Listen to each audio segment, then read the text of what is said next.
আসসালামু আলাইকুম রহমতুল্লাহ। আশা করি সকলে ভালো আছেন। আলহামদুলিল্লাহ। আজ একটি গুরুত্বপূর্ণ বিষয়ে কথা বলবো। ভিডিওটি সকলে শেয়ার করে দিবেন।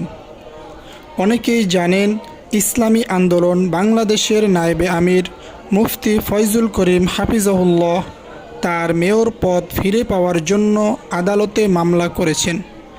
আমি মনে করি অবশ্যই এটি একটি সঠিক সিদ্ধান্ত, কারণ বাংলাদেশের সবচেয়ে বড় অভাব হচ্ছে সৎ মানুষের।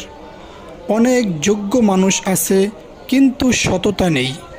এ কারণেই আমাদের দেশের প্রতিটি ক্ষেত্রে দুর্নীতির সয়লাব চলছে।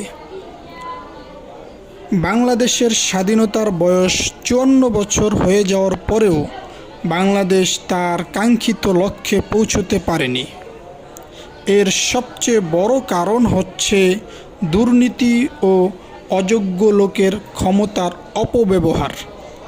রাষ্ট্রের গুরুত্বপূর্ণ স্থানগুলো যদি সৎ যোগ্য মানুষের নিয়ন্ত্রণে থাকে, তাহলে অবশ্যই অতি অল্প সময়ে বাংলাদেশ উন্নয়নের শিখরে পৌঁছতে পারবে ইনশাআল্লাহ।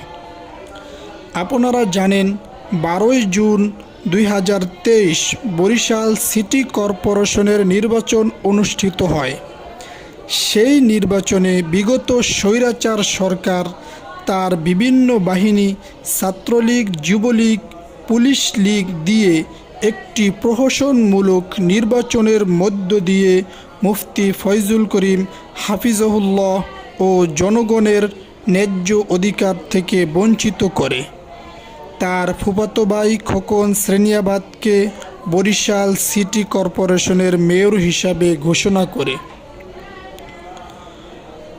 সুতরাং এখন যেহেতু বাংলাদেশে একটি নিরপেক্ষ সরকার বিদ্যমান, তাই সরকারের নিকট আমাদের দাবি হচ্ছে মুফতি ফয়জুল করিম হাফিজাহুল্লাহকে আদালতের রায়ের মাধ্যমে বরিশাল সিটি কর্পোরেশনের মেয়র ঘোষণা করা হোক এবং জনগণের ন্যায্য অধিকার ফিরিয়ে দেয়া হোক।